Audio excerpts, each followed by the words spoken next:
የተፈጥሮን ውበት እጹብ ድንቅ አስተዳደርና አወቃቀር ቀልብን በሚገዛ መልኩ የሚያሳዩና በእውነቱ ዓለም ይህም አለ እንዴ የሚያስብሉ ተፈጥሯዊ ገጽታዎችን እንመለከታለን። የተፈጥሮን ውበት እንግዳና አስደናቂ በሆነ መልኩ ከሚያሳዩ የዓለማችን ጫካዎች የተወሰኑትን ልንነግራችሁ ወደድን።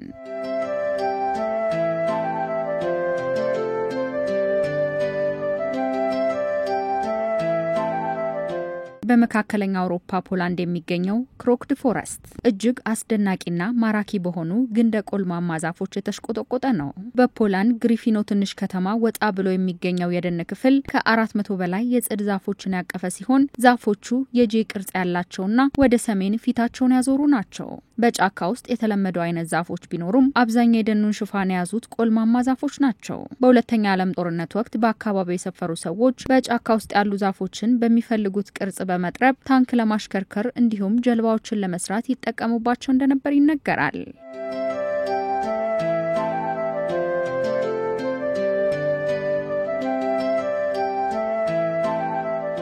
በየመን ሶኮትራ ደሴት ላይ የሚገኙት የድራገን የደም ዛፎች በዓለማችን ካሉ ልዩ መልክ ካላቸው የእጽዋት ዝርያዎች መካከል ይጠቀሳሉ። ከበረሃማው መልክዓ ምድር የሚበቅሉት ባለዣንጥላ ቅርጽ ያላቸው ዛፎች ከግንዳቸው ደም መልክ ያለው ፈሳሽ የሚፈስ ሲሆን ፈሳሹም መድኃኒት ለመቀመም የመዋቢያ ምርቶችን ለማምረት እንደ ግብዓትነት ያገለግላል።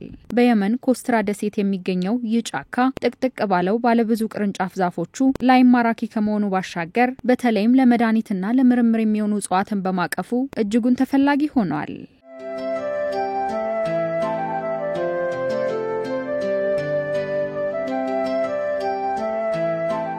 የሰመጠ ጫካ ተብሎ ይጠራል። በካዛኪስታን የካይንዲ ሐይቅ ወለል ላይ የሚገኘው የሰመጠ ደን እንደ አውሮፓውያን አቆጣጠር በ1911 በአካባቢው የተከሰተውን የመሬት መንቀጥቀጥ ተከትሎ የተፈጥሮ ግድብ ከተፈጠረ በኋላ ከአካባቢው ተራሮች የዝናብና የወንዝ ውሃ አዲስ የተፈጠረውን ሐይቅ ሞልቶ ዛፎቹን በማስመጥ ያልተለመደ ገጽታ ያለው ጫካ ፈጥሯል። በጫካ ያሉትና ሰፊው ክፍላቸው በውሃ የተቀበሩት የዛፍ ግንዶች ወጣ ብለው የሚታዩ ሲሆን ከውሃ ወለል በታች የሆነው የዛፉ ክፍል ደግሞ በአልጌዎችም ተሸፍኖ ቢሆን ደብዘዝ ብሎ ይታያል። ከቅርብ ዓመታት ወዲህ የካንዲኒ ሐይቅ ታዋቂ ዓለም አቀፍ የቱሪስት መዳረሻ ሲሆን በርካታ ቁጥር ያላቸው ጎብኚዎችም ስፍራውን ለማየት ወደ አካባቢ ያቀናሉ።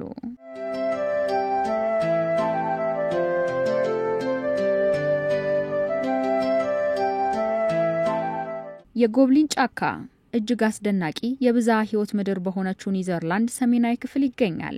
ከ200 ዓመታት በፊት በአካባቢው የፈነዳው እሳተ ገሞራ በታራናኪ ተራራ ግርጌ የሚገኙ አብዛኞቹን ዛፎች ካጋየ በኋላ ዳግም አቆጥቁጦ የተፈጠረ ደን እንደሆነ ይነገርለታል። በጫካ ውስጥ ያሉ ዛፎች ግንዳቸውና ቅርንጫፋቸው የተሰናሰለ ሲሆን አይነ ግቡና ቀልብንም የሚሰውሩ ናቸው። ምንም እንኳን በሚቀጥሉት 50 ዓመታት ውስጥ የታራናኪ ተራራ እንደገና የመፈንዳት እድል እንዳለው ሳይንቲስቶች መላምታቸውን ቢያስቀምጡም አሁንም ቦታው ተጠብቆ ጎብኚዎችን እያስተናገደ ይገኛል።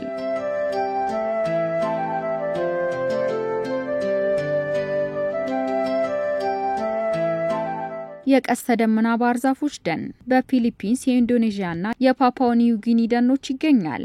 ቀስተ ደመና ቀለም ባላቸው ባህር ዛፎች የተሽቆጠቆጠው ደኑ ለእይታ እጅጉን ማራኪ ነው። ዛፎቹ ከ250 ጫማ በላይ ከፍታ ሲኖራቸው በአካባቢው ማህበረሰብ ዘንድም እጅግ ተወዳጅ ናቸው።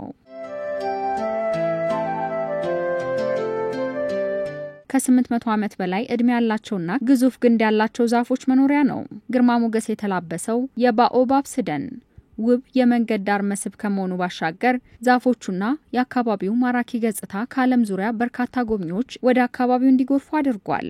አካባቢው የጫካ እናት በመባል የሚታወቅ ሲሆን በአንድ ወቅት በማዳጋስካር ጥቅጥቅ ያለ ሞቃታማ ደኖች ውስጥ እየተስፋፋ የመጣ መሆኑ ይገለጻል።